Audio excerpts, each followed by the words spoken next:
my guys, gals, and non-binary pals of audio podcast land, and welcome back to another episode of Call of the Deep, a Dungeons & Dragons 5th edition actual play podcast. Nerds. I am questioning all my life decisions at this point, but what else is new? Par for the course with this crew. It's going to be an interesting episode, I'm not going to lie. But I am the Dungeon Master, Mikey. You can follow me all over the social medias at Pop Culture Geek, various iterations of that. And you can also follow all of us collectively at Vibe Tribe Productions. Make sure to give us a like and follow so you can stay up to date on all the actual play podcasts and pop culture podcasts that we got going on. We got a little something for everyone, so stick around, have some fun, have some laughs. Tell us how we're doing, please. As always, I am joined by my lovely is a relative term, but I am joined by these players. I was about to curse, but then I got to wait 2 minutes because I remembered my own rules. But we're going to go around and do some introductions real quick, and then we're going to jump into the episode proper. Meeny, Miny, Mo, he's been giving me all types of grief so far. Jace, I make you be the first to go. Hi ho, this is Jace, or JC Vanguard. It's going to be fun. Again, I'm Tydak, the dumbass dragon, who's also meow. We established he has some things from his time as Catdak. Don't look at me like that, JVL. This is what happens. I'm just waiting for Jason's intro to be done, basically. I did, as soon as my mic went dead, duh. It's never done. It's never over. Our next person to give their introduction is going to be JVL. Hi, I'm John Van Luling. I'm playing Hugh being the Simic hybrid Druid, and meow. Oh no. It's contagious. It's a catastrophe is what it is. Next up is going to be Amador. It's Amador. I do things around here sometimes, but today I'll be playing our ankle-biting goblin, Corvus, our lovely arcane archer fighter thing. Yeah. Alrighty, next person to give our introduction is going to be the one and only Josh. Hello, how go? I'm Josh. I play Ferren Hammerstorm. He's a grandfatherly figure who's been named the murder grandpa by our group due to his rather large penchant for violence when you get on his bad side. He also likes to give out good berries like candy, which, by the way, I rolled 7 today, so everybody gets a good berry. Okay, and I do have a question for you, Mikey. Yes? Just how deep does the call go? You know what? We're past 2 minutes. It goes as deep as you want, baby. It's long distance. The infinite depths that is the call of the deep. And yes, it is collect. Yes. And of course, last but certainly not least is the one and only Dakota. Hey, I am Dakota or Shiro, whichever. I'm playing Sorrin, a Alan Astral Self Monk thing in this game. You can find me on a variety of shows here. Crystal City, Duskvale, Tavern Tale, and The Academy. You can also find me over on Mondays on ADH Adventures playing Gods of Orlea Phase 2, where you will not find Mikey next week. Tomorrow. Whatever. At the time of this recording. Meow. Who knows? Maybe it's accurate when it comes out. It's not going to be, I can already tell you that much. Big. We really should figure out when these things drop so we can actually make timely references to it, like what's going on in the calendar, all these other things. I can tell you that this episode's going to drop, like, in May. God, the weather outside has been so weathery. Hey, my birthday's in a couple days then. Fuck your birthday. Meow, which Oh, birthday the weather outside is weather. It'll be meow 18th. Oh, Meow 18th. It's going to be Meow. Wow. Right, meow? Falling Rocks. The force be with you. Oh, gosh. Falling Rocks hit your characters. Y'all are dead. This was a good campaign. Goodbye. Wait, I have plot armor plus 9,000 against Falling Rocks. No. Over I have my 9,000. dex. Can I roll to avoid them? That's the other game, Josh. No. I have missed these hooligans. But unfortunately, we are down 2 players tonight. Our lovable Paladin, Dharak, played by the amazing other Josh in this campaign, is unfortunately not here. You can follow him all over the social medias at MG Preacher across the things.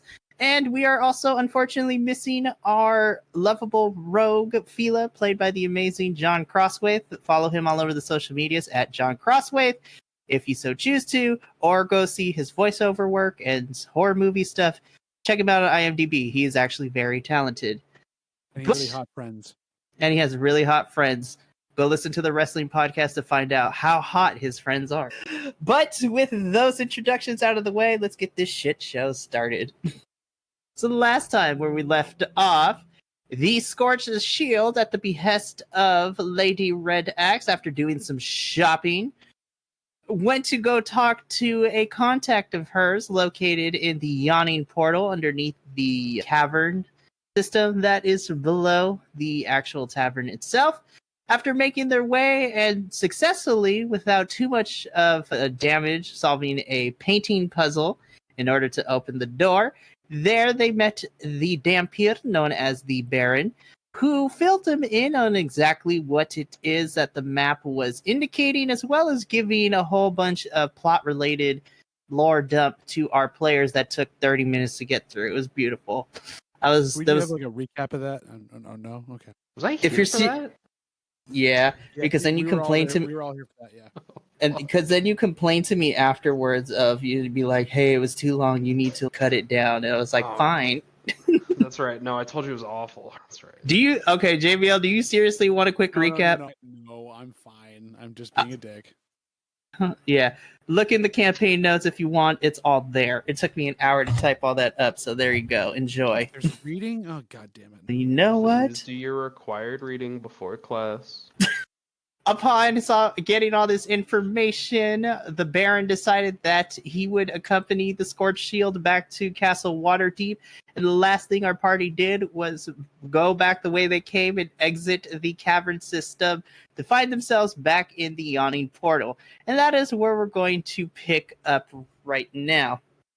So you guys are now back in the yawning portal with one more person than you went down with, because now you have a Dhampir who's wearing the sunshades and a very long overcoat. Didn't he say like he knew one of our people that are on the ship still, like from like the Court of King Red Axe? I know he said I think he knew somebody. He knows of Lady Red Axe because they work together since they're both operated in Waterdeep.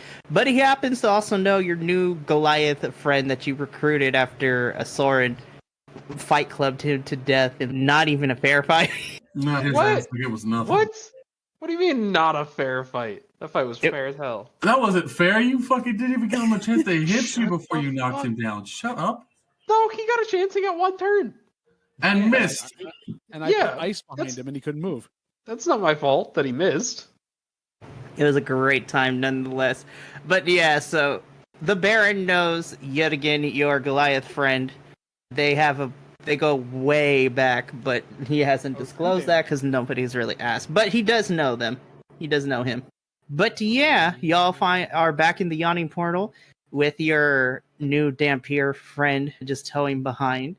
And yes, just as a note, you guys have yet to take a rest after some of you sustained damage from some paintings, which was a thing that happened last episode. Yeah, it was a great time.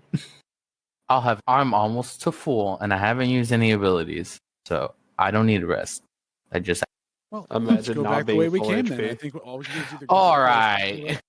All right, well, if that's the case, I'm going to second win myself just for some extra HP, because I'm pretty low. I mean, but whose fault was that? Amador's. It's always my fault. You take responsibility. It's always the short one. All right. I'm going to remember that. Right here. Yes, as our lovable ankle biter Corvus contemplates being so short, I'm assuming y'all make your way back to the castle. Contemplates what being is short. Height? Does one achieve height, or are they born with it? Is height a construct? Is it a societal norm that I don't understand personally? Am I normal height, or is everyone just really big? Don't know. These are the things you're contemplating as we're walking along. Yeah. Oh, I missed you guys so much. But as you guys make your way, you find your way back to Castle Waterdeep. The guards let you guys in, and you make your way back to the giant meeting room / war room, whatever you want to call it, / the dining hall, because it is all intents and purposes a multi-purposed room that could be used for a variety of things. As you walk in, of course, sitting at the head of the table is not Roman Reigns, but it is Lady Red X. Don't look at me. You're welcome, JVL. Go ahead. I'm not gonna do it. Not gonna do it. Hugh, you look like you wanted to say something. Oh no, not at all. Oh, okay. Not at all. Mikey knows exactly what's going across my head right now. We could talk afterwards. We could talk afterwards because we have a lot to catch up on. But as you guys walk back into the room, Lady Red Axe, who is at the head of the table looking over some paperwork and looking at some maps and stuff, just looks up and says, my friends, I see that you have returned. And she just looks over. I see that you brought the Baron back. That was a lot easier than I thought it was going to be. I did not want to say I didn't have faith in you, but I am quite surprised of how efficient you are. No, that does hurt us a little bit because you've seen what we've done for the last thing we did. We would expect faith was already put in us at this point. The fact that you did not have faith in us actually speaks more volumes. That is true, but you also have to realize that on top of the last thing that you did, may I remind you that you burnt down an establishment, and apparently what I also heard too is that your gem Dragonborn friend also poked a cat and got turned into one himself. I didn't poke a cat. I pet the cat. And Also, we didn't burn it; we charred it. No, we didn't do it at all. No, technically, that was the bartender did that. The owner of the establishment set her own place ablaze. We had nothing to do with that. It's true. She threw the fireball. It's her fault. Yes. Lady Red Ox just sits there and says, you know what? I do apologize. I should be more trusting of you. You guys have done excellent work at this point. Though the way you go about things might be a little different, I can appreciate it. Our methods are a bit unorthodox, but of course we do our best to stay within societal norms, such as height is one of them, I believe. Yeah. If you want, I think I could show you a playback with the telepathy I have. I might be able to just show you my memory. It'll mostly be as a cat, but you might enjoy it. Now, this is a question from Mikey. Can you actually do that, or are you just making this up? I have telepathy, and I am a psionic fighter, on top of being a gem Dragonborn. How did I not know this? Hold up. Someone hasn't been reading their character sheet. But here's the other part of that. That still is an unreliable narrator because it is a point of view of a person who's telling these things. You don't know if it is truthful or not because it is the interpretation of the cat. Yeah. And therefore the dragon. So that is the offset to it, where you don't know if it's truthful or not. You can insight check it and make sure they're not trying to lie to you. But That is an interesting conundrum. But you know what? As you say this, Tydak, Lady Red Axe kind of says, I think that's okay. I believe you. As you see the mountain of paperwork that she just pushes to the side a little bit, like filling out the paperwork for all the damages that happened and everything. And she's like, it's okay. It wasn't too bad, as she pushes the pile of paperwork from that incident to the side. I would suggest you could fight that against them. They are blaming us for something that we did not do. Therefore, you're not responsible for fixing their problem. They made their choice to light their own bar on fire. Yes, we may have put missives in the air saying we had an idea of burning something, that we would have a hot rave, but we did not burn down the building. Weren't we supposed to burn down the building? Wasn't that We had thought about it. It was part of the plan. Yes, we had discussed this, but we never got our chance. That was brought to us by the other people as they set their own. Honestly, they did a better job than we ever could have at that point. But yeah, I agree. We were burning it that was just the thing to do. You were burning it to get me out. Oh, We were just burning it to burn it. yes, we wanted to see if things could burn in this area that is called Waterdeep. It was make sure the name stuck or not. It was very involved. And as you can see, it's pretty lukewarm. I see. Oh my goodness. So Lady Red Axe just looks at you all and just, you know what, that can be a different conversation for a different day, but I see that you brought the Baron back, which means that not only did you get the information that we were looking for, but it seems that you also got the Baron to come back to help in this endeavor, no? Yes, we did. Excellent. Then, why don't you fill me in? What exactly are we looking at here? What are we dealing with? I am human being. This is Tydak. This is Corvus. And we have Owlin friend here. And we have Murder Grandpa. This is the entire team. We are the Scorched Shield. What else would you be looking at? That is my fault. I should have phrased the question a little bit more more direct. What did you learn from the Baron when you were visiting him? What did he tell? That he likes to be scratched behind the ear. We did learn that in order to engage with him, we must be a true lover of art in certain respects. I didn't do the reading. Hold on. We're not the only ones who are looking for these artifacts. Can I pull out the massive book that is just the notes from the lore dump? So, Somebody who runs a group known as the Black Armada. Yes. oh, lovely. So we're dealing with those assholes. Anyways, continue. And additionally, there's the Espada Alliance we have to deal with. If Captain Blackstaff and his Black Armada begin to look for other resources, there are 4 other pirate captains they can lean on. As you're recounting this to Lady Red Axe, you can see as she's listening intently, she's just nodding, but every piece of information that you collectively offer her, you just see her just more retreat into herself more. And as you finish recounting all the information that you guys were given, there's a brief moment of silence as Lady Red Axe takes one hand and begins to massage her temple a little bit. And then she stands up out of her chair. She pushes it in. She walks over to the window. She just looks out a bit for a couple of seconds. She turns back around. There's a chair next to her. She, within a couple of moments of just still quiet and just processing, she grabs the chair and just knocks it across the room, hitting the wall and breaking into a couple of pieces. And then she just breathes in deeply. All right, I think I have processed that enough now. That was an intense emotional... We haven't even gotten to Hugh's girlfriend. It's true. Girlfriend? Yes, Alchrist, the sorcerer. Oh, that's... I don't believe that we were a romantic item at any point, at least not in my respect. Perhaps she is spreading a rumor that we were intertwined, as one might say, the way the octopuses might be, but I don't remember this part of that, even in my before life. It was never anything that I swear, I don't remember any of that. Yes, not me, as a druid and myself, I would never... You sound very nervous, buddy. Nervous? Well, one of Blackstaff's admirals should be within the town in the next 2 days. If we can lay a trap for him, we can get more information about the Candor then. So, Lady Red Axe, at first she looks at you, Hugh, and is just looking at you with the one eyebrow raised. It's like, listening.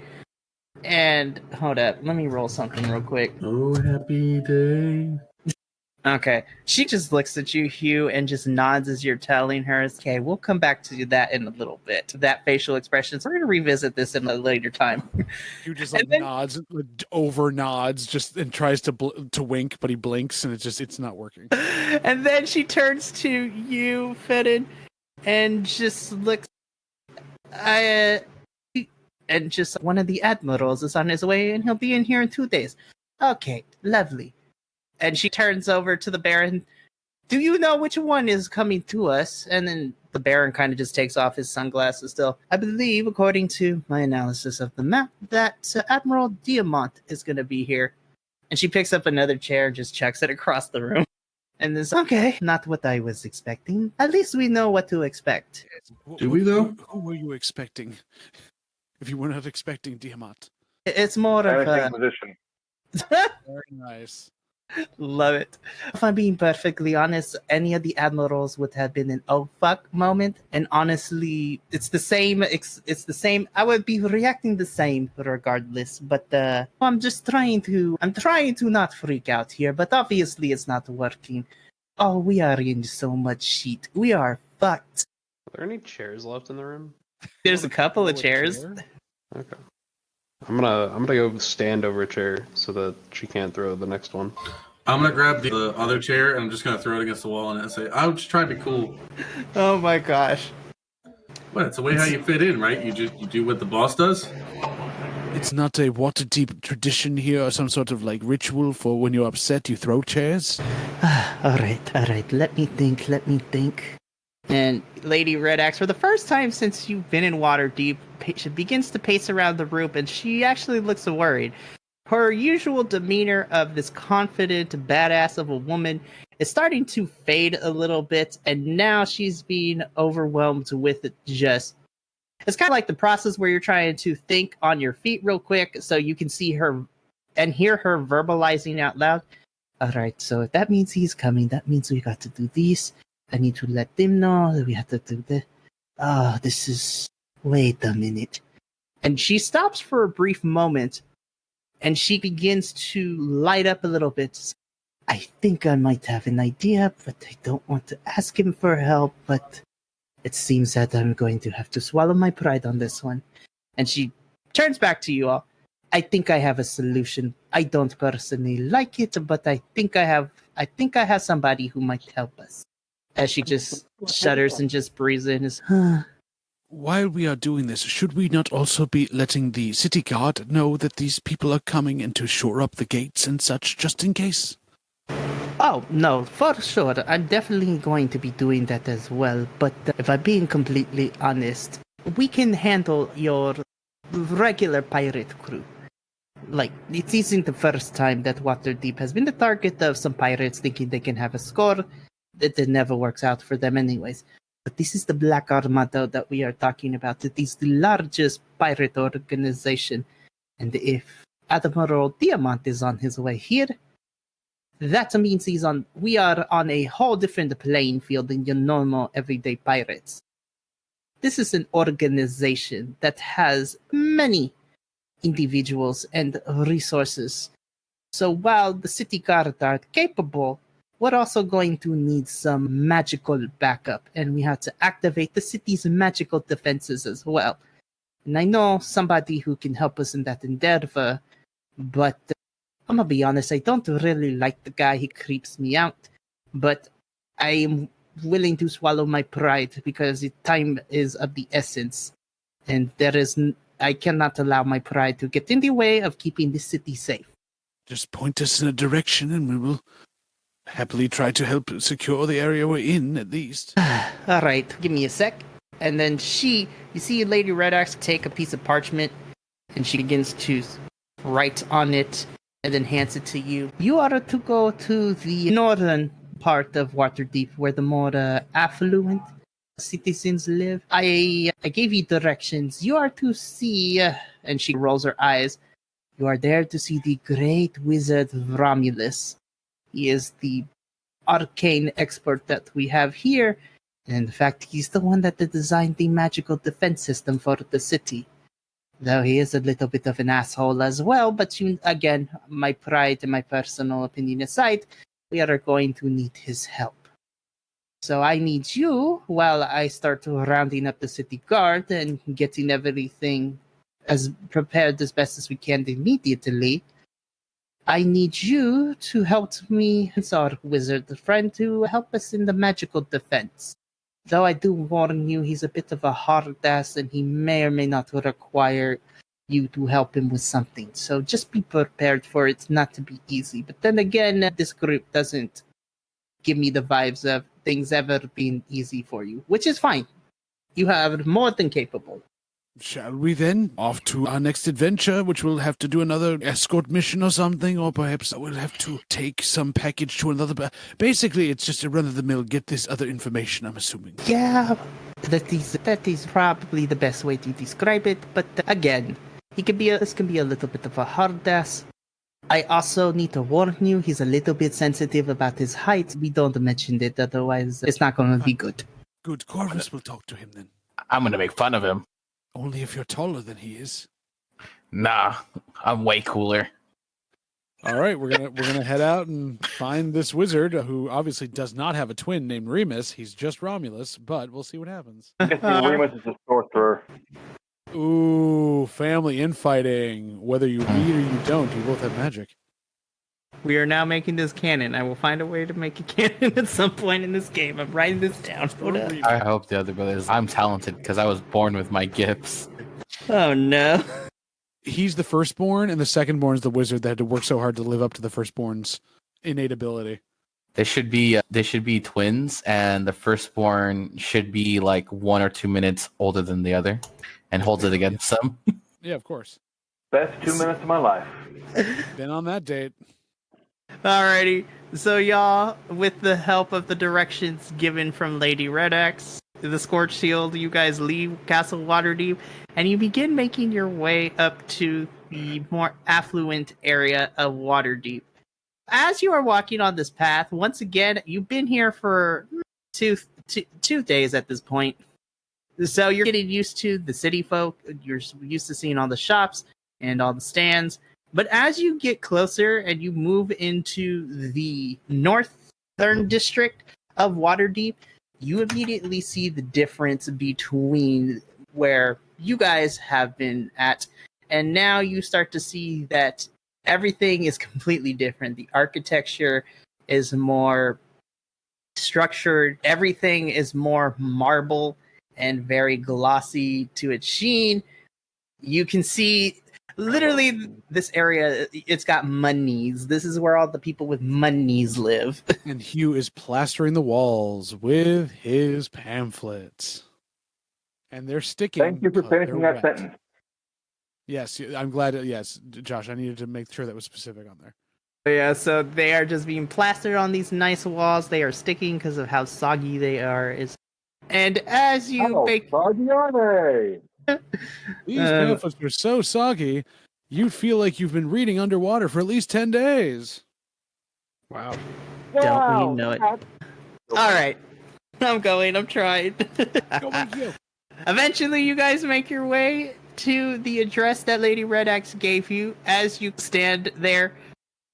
So, every other building has been either a single story or a 2-story little house. As you arrived, a giant tower kind of just plastered in front of you. It is what you typically see within a wizard's tower, but instead it is also made.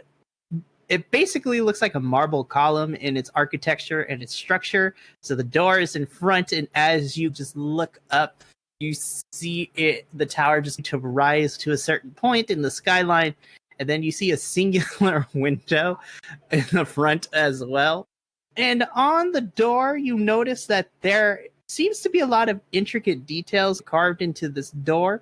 As you examine it, there is kind of engraved into the door itself seems to be various silhouettes and caricatures of different aquatic life, per se.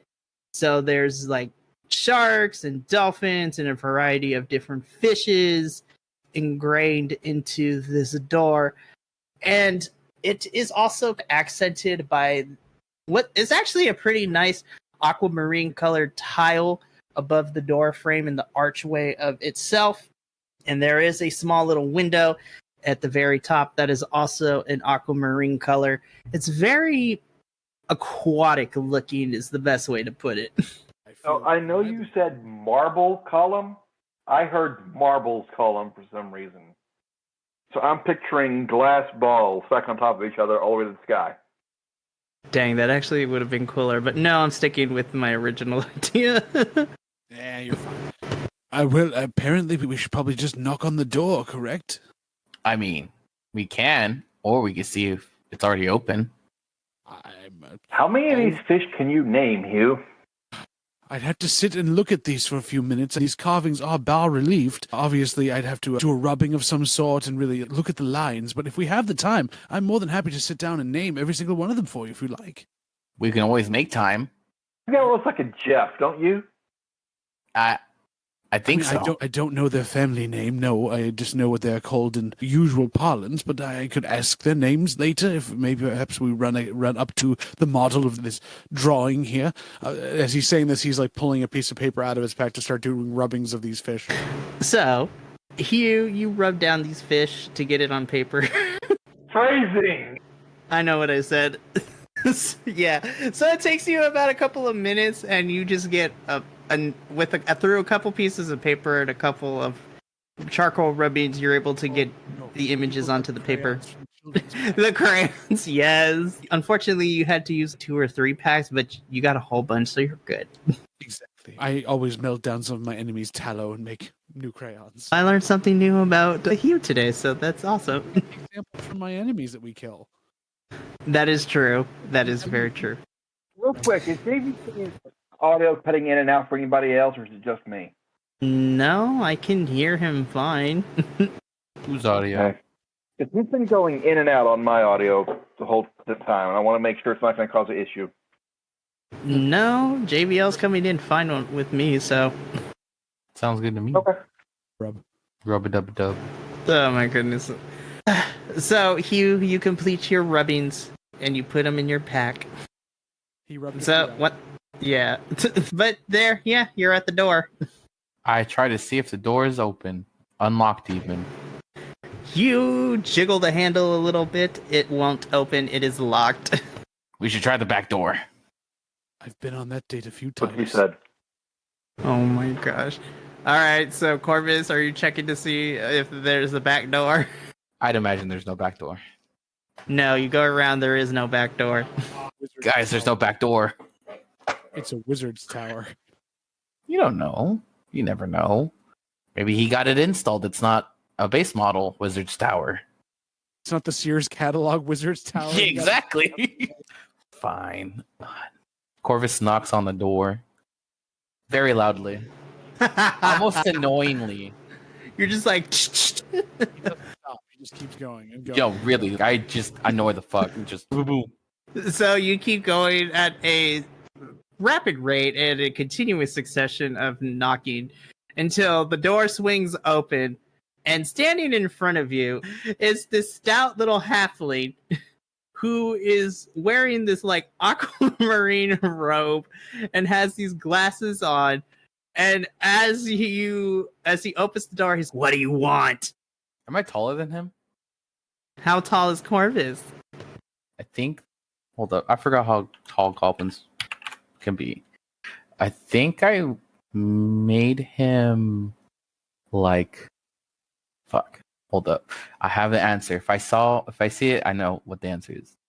Okay, so he'd be 4 feet. 4 feet. This halfling is about this. This halfling is the same height as you. Okay. Eye to eye then. See, no, we're gonna get copyrighted. That song from Goofy Movie slaps, though. Just saying. It's Is that not what we're looking copyrighted at? if you sing it. It's technically a rendition. Mikey, I dropped a picture in the chat. Is that what we're looking at? Let me take a look. Horrible podcasting, but let's take a look, shall we? Oh my That god. isn't- For the listening audience, JVL dropped in our chat a reference image of what I'm thinking, and it's Cammy Koopa from the Mario series. It's essentially what you're looking at. It's a magic Koopa. It's a magic Koopa. I unintentionally made him a Cammy Koopa. We love to see it.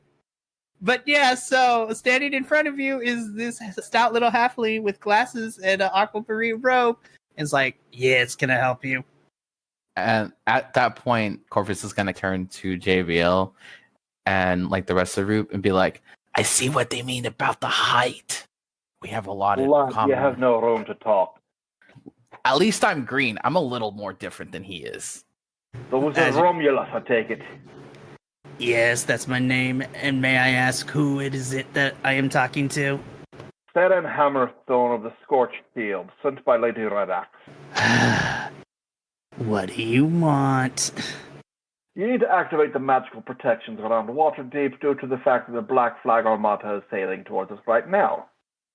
And that's my problem because... They're pirates. They'll If you sell don't, we are you. going to kill you. That too. What is this? What? You will be a traitor to the crown if you refuse, and we will have to execute you immediately. Oh, that Traitors makes to sense. The clown. What clown are they traitoring? Down. Crown. Oh, you did not roll Shiny your thing arm. on one's head. Yeah, I put a clown on my head before. It was very strange. Kinky, honestly. Have you never had a mime hat before?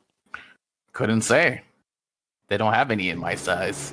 He had a soggy tortilla hat at one point. I smacked people with it. Yeah, you smacked me. To be honest with you, Sir Romulus, we were sent here with Lady Redex. She could think of no one else that was qualified enough to be able to put that up, but also thought that you would be able to instruct us as lay people in certain ways of the magical intricacies of this device you created while turning it on and also saving the city at the same time. It was a learning experience to prove your worth to us, or this dwarf will shoot you in the face. It would ruin my day if I got shot in the face. That wouldn't necessarily be the funnest experience. Trust me, he'll hurt you. Yeah, I don't doubt it. As he eyeballs Ferren up and down, it's just like... Standing there, using his great axe as a cane, leaning on the head, and wiggles his fingers, grins real big. Through his beard, like he just does this. Oh, I love it. It's mostly emotion of his cheeks and the stash, really. I would love to see this setup you have and perhaps understand or have you lecture me on certain things while everyone else does their own thing. If you like to hear your own voice, I'm more than happy to allow you to talk. Let me save you the trouble here, okay? Because obviously I don't want to be emaciated by your friend over here. His name's Ferren. I don't want to be murdered by your friend Ferren here, so let's just cut to the chase. Alright, so you said we're dealing with the Black Armada? Oh great, not again. As he rolls his eyes as he says this, I thought we got rid of them last time they were here. When were they here last? Let's see, about 50 years ago or so. That could be a whole different armada. Who knows? They could be worse off than they were before. Yeah, like new management or something. Yeah, but do we really want to try to take that chance? Probably not. No, it's better to not assume that there's a new Karen aboard. Yeah, let me keep it short. I will be oh so happy to help Lady Redex. Yes, I will activate the magical defenses, but yes. See, it's better if I show you. Hang on, come on in. And he just starts walking away from you guys as he walks back into the tower. Age before Ferren holds beauty. the door open for the rest of the party to continue. Hugh bows to Ferren and goes, age before beauty. Didn't hear that part. Sorry. So he strokes his beard and continues into the tower. Okay. And the rest of you follow in, I am assuming. Yes. So, who would be the last person to walk in? Okay, so Tydak is last. Cool. So, Tydak, as you walk in through the threshold of the door frame, the door just automatically closes behind, and it's just... Hey, and you'll be fine. As you guys walk in further into the tower, the first thing that sticks out to you is that kind of smack dab in the middle of this tower, going from the base all the way up to the top of the tower, is this giant kind of cylindrical glass tube. It's filled with a bunch of water and different colored coral and a bunch of different species of fish. So obviously this is a giant aquatic aquarium in the middle of this wizard's tower. I begin comparing my rubbings to the fish in the tank. You do start to see there are some matching fish in there. But what perplexes you, Hugh, is that as you're taking a look too, you see a giant great white shark just swim by in and out of frame a little bit. And you're wondering exactly how that is possible, given that while this is a kind of big cylindrical aquarium tank, it shouldn't be possible for a giant great white shark to be swimming in there. Can I see? Does it goes up all the floors? Like it's not just like in this floor specifically? Is there's like an entry point somewhere? Where you are standing at the base floor, you can't really tell if there is an entry point of any kind into this giant aquarium. You just see the giant aquarium smack dab in the middle of this tower, and it seems to be going all the way up to the very top, but it doesn't seem that there's any entry point, at least from where you're standing currently. Okay. Can I lean over to Hugh and go, I don't think you're allowed to swim in there. I may not be, but one of my other personas might. If it's that damn thing that dragged me through the water, if you go to hell. No, I wouldn't do that to you again. I know you have PTSD looking at me in that form. Falling hurts. It does, my friend. I understand. And he just pats him on the shoulder and then walks off. Oh my goodness. And as you all continue to walk into the tower, you also see that There is a lot of decoration that is very similar to also a very aquatic theme. The interior is low lit with various hues of blues as far as the lighting situation goes. It's basically trying to mimic like what it looks like underwater when the ocean is clear in the few areas of the world where the water is clear, and you're given this underwater kind of view. And as you guys continue to walk over, Romulus get on what looks to be a kind of ceramic panel adorned in a variety of seashells, and it's just hop on, as he just motions you all over to stand on this kind of like big panel with the seashells on it. I will approach and get on. As will I. I'll stand right next to him, like really creepily, like close, with my unblinking eyes just focused on him. So as everybody else, kind of stands back.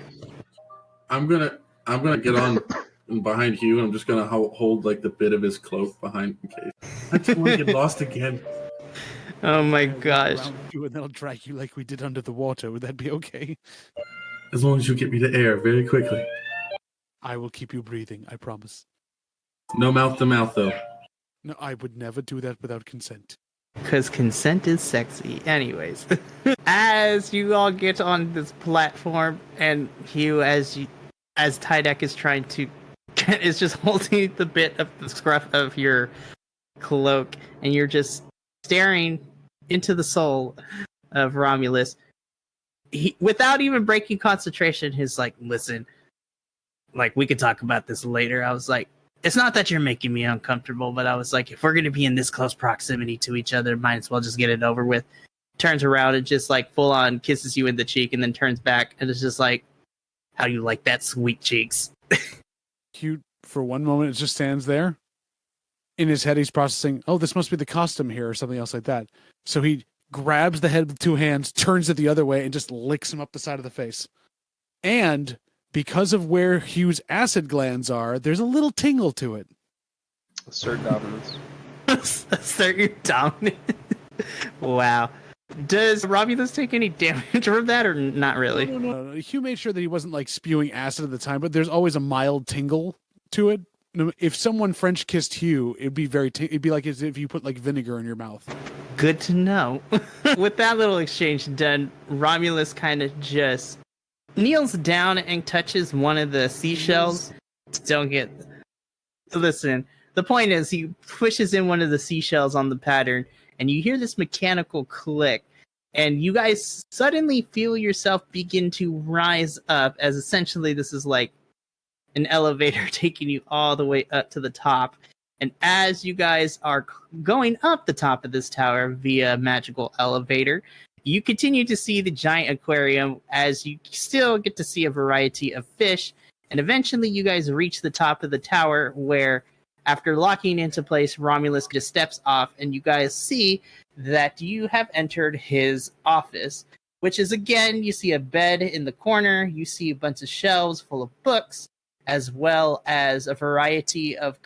It's like similar to like those movies that have the scientist has all the butterflies encased in glass with all the different varieties just pinned in there, but instead it's like skeletons of different like marine animals, a smaller aquarium in there as well. Hugh, you do see the entry of the aquarium in the top of the tower at the base of the floor of it. But yeah, again, office, all that good stuff. Hugh's going to take in if there is a way for him to get in that tank. I'm sorry, one more time. Hugh's just kind of like casually while he's doing everything else is just looking for a way to get in that tank. It is open at this point. Like the opening is open at the very top. Noted. Okay. It's one of those things too. It's like a raised platform where it's the entry to the tank is a little bit further into the ground, but there is a tiny little ladder, and you can either jump in or you can use the ladder to get in, but it is there, just letting you know. Noted. And as you guys are taking in Romulus's study, he goes to his desk and he flips he's like, where did I put it? Hold up. Here we go. And you hear him press something underneath his desk, which then there's a painting of a giant mosaic like blue whale that flips over and turns into kind of essentially what looks to be like a magical screen of some sort via like battleship. It's got like sonar going on. It's got like all the ins and outs. And as this is appearing in front of you, out pops a little control panel where you see a groove inside of the console. What looks to be that some sort of spherical object goes in there. And as this happens, he turns to you. Yeah, I would like to activate the magical defenses. The problem is I don't have the key. At least not anymore. Ah, and here is our retrieve mission that we knew was coming.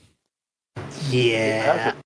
I don't really want to go into too much detail about it, but let's just say an old friend of mine currently has it. And I'm sorry, what? Is it your brother, Remus? Nah, it's not my brother. Fuck that guy anyways. Is this person in Waterdeep? Yes and no. Technically it is in Waterdeep, but it's not in the actual city itself. Beneath Waterdeep, then. Bingo, bongo, good Ferren, sir, you got it correct. So, back to the yawning portal, deeper down, and what is the name of the person we have to retrieve this from? Oh no, you're not going to the yawning portal to gain access. In fact, you're gonna need to go back to the docks. Excellent. Think more oceanic. Part of your wheelhouse, then, my friend Hugh. Did you say whale house? Wheelhouse. Yes, whale Wheel. house. Round thing that is turned to raise a bridge. Either way, who is the person we are looking for then that is under the sea, perhaps? Tell me his name is Sebastian. Actually, his name is Flounder. No, I'm just kidding. Wasn't Scuttle. Oh my goodness. Yeah, apparently you want to try not to stay down there too long. There's a sea witch that likes to steal people's voices and all that. That's a different story. No, so it's not that far. The key is in the underwater city of Brine. Brian? Did you say city of Brian? Brine, B-R-I-N-E. Okay. Yeah, and let's just say that the key it may or may not be in the castle of the king, maybe? Trade it for something? Sure, let's go with that. You lost it in a poker game. I figured as much. I didn't lose it per se. Technically, I did lose it, but not in a poker game. It was more like me and the king didn't necessarily see eye to eye. In a conversation we last had, both got pissy with each other, and he took the key out of anger, and he's kept it ever since. May I ask how someone takes a key out of anger during a conversation? Let's just say that I may or may not have blacked out one night at the Lucky Lady. Which, by the way, it's a shame that it burned down. I hope they get whoever was responsible for that. But anyways. Yeah, I heard it was self-inflicted. That they were really just the building code was terrible. You know what? That would make a lot of sense. That thing hasn't had a remodel in like eons. But anyways. Yeah, I may or may not have blacked out one night, and one day it was there. One day, next thing I wake up in the morning, it's no longer there. Startling. Someone broke into your lab and stole your key, and you just hid up here and did not admit that it had been missing. Yeah, but you know what? I blame myself on that one. As you should. You're Yeah. not up to snuff, apparently. No, and I should have changed the lock when it happened, because I'm pretty sure that the king still had keys to my tower, but... Why would the king... I am so confused at this point why this king has all of these keys. So you see... With keys. So you see, we were roommates at one point, right? Roommates? Like roommates or roommates? Yes. Ah, now I put it all together. Tydak, you had your hand raised. I was waving, I sneezed also. That's all I did. Okay. I was waving the preacher since he is here. I know. So I'm gonna edit this part out, but got an update from the professor. Mom is okay. Yes, I just heard that she broke her sternum. Yes. Ow. Yes. So we're thankful that she is okay. We send our love, thoughts, prayers, good vibes all the way to the professor's mother and to the professor too. We love you. Anyways, back to the roommate situation, right? Yeah, so at one point we were roommates. Yeah, you know what? We both had an affinity for magic. We both loved to study it. especially any type of aquatic magic we can figure out. We were studying that. And then it led into a disagreement where we haven't talked to each other since then. Aquatic magic. Have you heard or felt the love of our Lord and Savior Dagon? Oh, of course. It was the basis of my thesis paper all those years ago. Are you a follower of Dagon? Not in the sense you're thinking. Now, here's the real question. Are you a follower of the old Dagon or this new current version of it? The imposter has no sway over me. Okay. You know what? Me and you are going to have a chat later because I have some interesting questions and some thoughts about this whole thing. Oh, I expected as much. And he hands him the children's pamphlet. He takes the pamphlet and nicely puts it on his desk. He opens the drawer to put it in, and inside you just see a plethora of one of those 64 pack of crayons already ready to go. This would be interesting. But I assume as we are on a time clock here with the Armada on its way, we probably should get directions on where we're going as quick as possible, and any intel we can on who we will be dealing with and or setting ablaze just going into their building of. All right, so here's what you need to know. And I'm going to be telling you this information in my regular voice because if I try to do it in character, my voice is going to be dying. But here's what you need to know. So I'm listening to Dakota's advice and I'm keeping it brief, and I'll give you a fuller version later. But here's the important bits that you need to know. The shade on that. Oh my gosh. Listen, we're friends here. We can throw each other under the bus once in a while. Motherfucker. No, but here's the important information that you need to know. So here's what you need to know. Your destination is known as, well, literally it's the kingdom of Brine. Brine is where you're going. It is an underwater city which is ruled by the king, who is named King Aquatica. Don't hate me for the name. It was the best I could do. I'm not good with names. But King Aquatica is the current monarch of the Kingdom of Brine. He is, funny enough, he is a South. Mikey is y'all. I hate my internet sometimes. What was the last thing you heard? He was a Sa.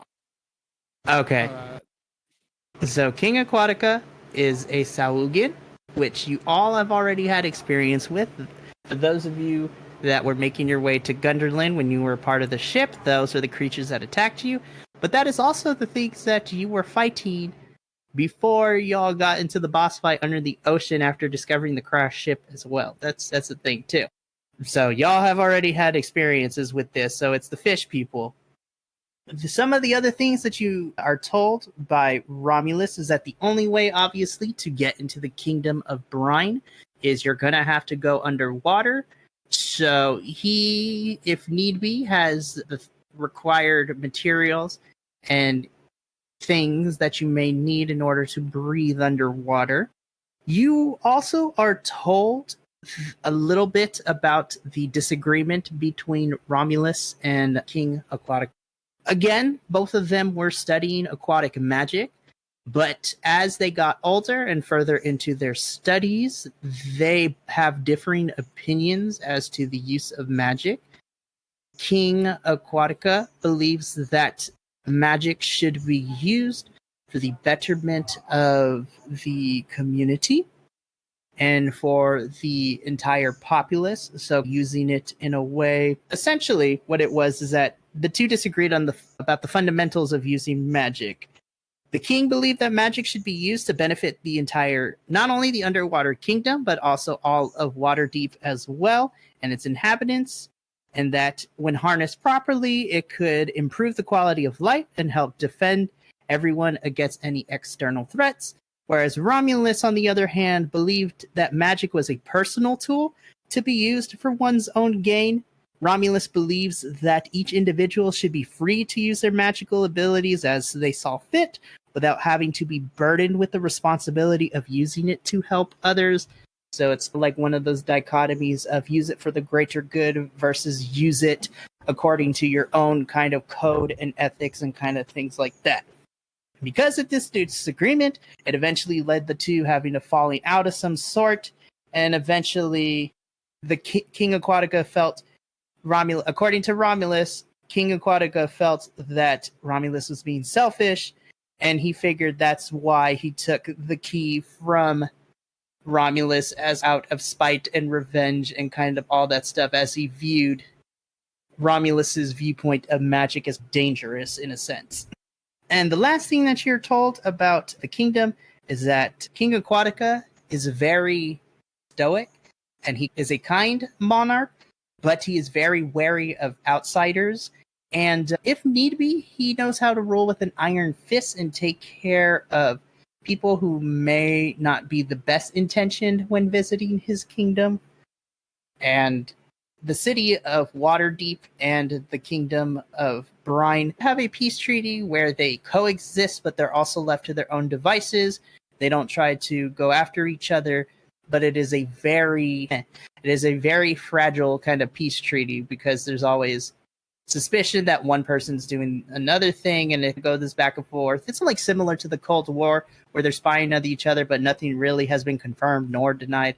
It's a weird kind of infrastructure, and at any given moment, it's very volatile, and an all-out war could break out between Waterdeep and the underwater kingdom of Brine, because the treaty between the two is very fragile. Do we know if Brine has the same kind of feeling about the Black Armada that Waterdeep does? Based on the information that Romulus tells you guys, you don't foresee that the kingdom of Brine would be in cahoots or gives off the same energy as the Black Armada. But just like any party, I'm sure you can't necessarily rule out that maybe there may have been some contact between the kingdom of Brine and the Black Armada, but there's no definitive proof. And Romulus says he has his suspicions, but he can't be for sure. He doesn't think that the kingdom would turn on Waterdeep, but he also doesn't rule it out either, because of the fragility of the peace between Waterdeep and the kingdom of Brine have with each other. Right. Cool. Just trying to figure out like what our tactic is with negotiation. I'm going to send our bird friend back to Lady Red Axe to inform her what's going on so far. Bye. And have him meet us over at the docks, since he can get there fastest. I can do that. That is a thing. Alrighty. So, after giving you all that information, Romulus gives each of you guys, he goes through his little plethora of... He's going through his plethora of notes and into the drawer. He says, I know I have all this. Hang on. Here we go. And he pulls out like this seashell encrusted little chest that he pulls out of a drawer. And essentially what he gives you is he gives you all, minus Hugh, but hear me out.